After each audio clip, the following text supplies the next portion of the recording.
Coverage you can count on. KOMU 8 News starts now. 2 new housing projects are being built in Columbia designed to provide housing for low-income families. Good afternoon, everyone. I'm Taylor Freeman. And I'm Evie Allen. Thanks so much for joining us. Now, both projects aim to help families transition to independent living. KOMU 8's Maddie Gonzalez has been looking into this today. So, Maddie, what can you tell us? Love Columbia is leading one project on Ash Street. Central Missouri Community Action is behind another development near Hickman Avenue in Providence. Love Columbia broke ground on this lot where 10 homes will be built. The organization's mission focuses on giving a temporary home while providing residents with the resources and guidance they need to get back on their feet. The housing market is so tough and so tight, and if you have barriers, then you just feel so discouraged and you almost want to give up. One resident who knows the impact firsthand is Robert Reed. He's been living in Columbia's housing at another location for 3 years. I was living in my car. The Welcome Inn Hotel. I had the tools. I always knew the tools like 20 years ago. But what Love Columbia and Extra Mile brought to me was how to use those tools and apply those tools. Meanwhile, on the north side of town, Central Missouri Community Action broke ground on another housing development. It aims to serve a similar purpose, helping families and individuals transition out of crisis situations into stable living environments. When we eliminate poverty in our community and create more economic stability, it just creates more opportunity for growth across the board. Both organizations say together they will use public and private funds to provide dozens of units for families who need them most. These projects are just the beginning. Both organizations hope to expand their efforts addressing the ongoing need for affordable housing in the city. In the studio, Maddie Gonzalez, KOMU 8 News. All right, thanks, Maddie. Missouri Task Force 1 is still in North Carolina assisting with recovery efforts from Helene. The Boone County Fire Protection District says the teams were searching along the Catawba River today, both on foot and by boat.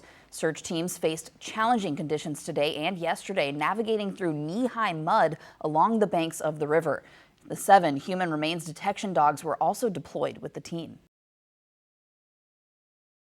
Legal troubles for one Columbia restaurant owner keep piling up. Prosecutors are charging Crystal Umphris of using multiple aliases to accuse competitors of criminal activity.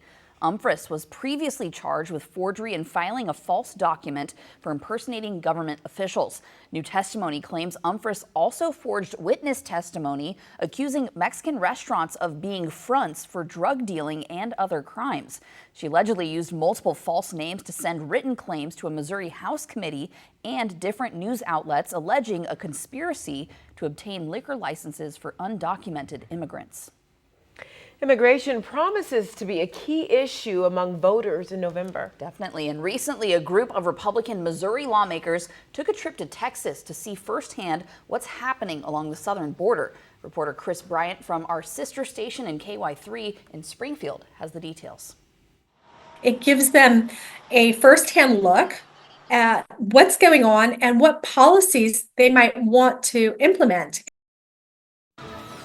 Here's what's happening right now. Negotiators have reached an agreement to suspend the dock workers' strike. The International Longshoremen's Association and its 50,000 members went on strike Tuesday at ports along the East and Gulf Coasts. The management group representing the dock workers has reached a tentative agreement on wages, according to sources familiar with the situation. CNN is reporting that there is not a final agreement yet. The dock workers are suspending the strike until January 15th. Workers will be back on the job tomorrow. Well, Lincoln University is planning to announce board members for its newly established Alumni Council. The university says it will announce the 16 new board members tomorrow. Now, last month, the university cut ties with the Alumni Association over what the school said was a failure to settle on legal agreements. Now, over the summer, the school suspended the Alumni Association amid concerns over the management and operations of the organization. The new Alumni Council will focus on strengthening the connection between the university and its alumni. We got to 86 today, 12 degrees above average. We're going to be just as warm on Saturday. Let's take a look at our weekend coming up. Missouri lawmakers will convene a special committee studying the effects of nuclear weapons production in the St. Louis area. House Speaker Dean Plocher says the committee will recommend legislation for next year.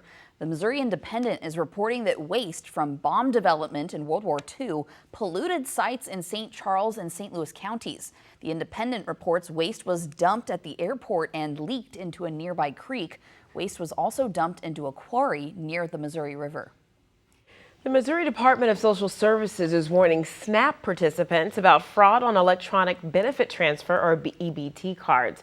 The department says Missouri residents are reporting their benefits being stolen because of skimming or cloned EBT cards. Now, it says most of the incidents are happening at stores outside of the state.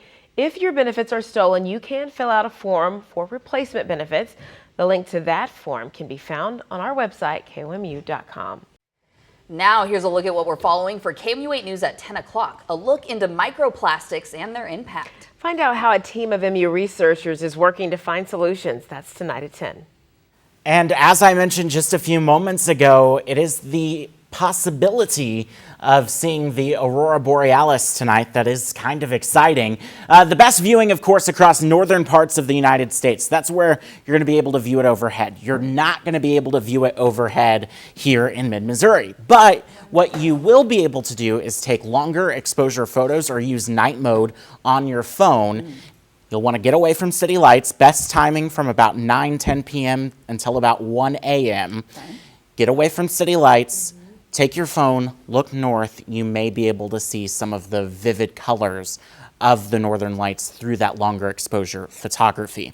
Temperatures look great, sky looks clear, and it should be a good show for us. So something we'll be watching closely. Temperatures in the 80s on tomorrow and Saturday. Okay. It is on my bucket list. I have not seen it, but obviously. Yeah, so this won't be like the picturesque, Right. like you see from Alaska, but this happened in May, and I got some pretty good photos. Very cool. So, okay. I also got the flu after that, so I'm not trying to repeat that part. It's bad luck. Knocked on wood earlier. You weren't using night mode, that was it. Right. See you tonight at 10.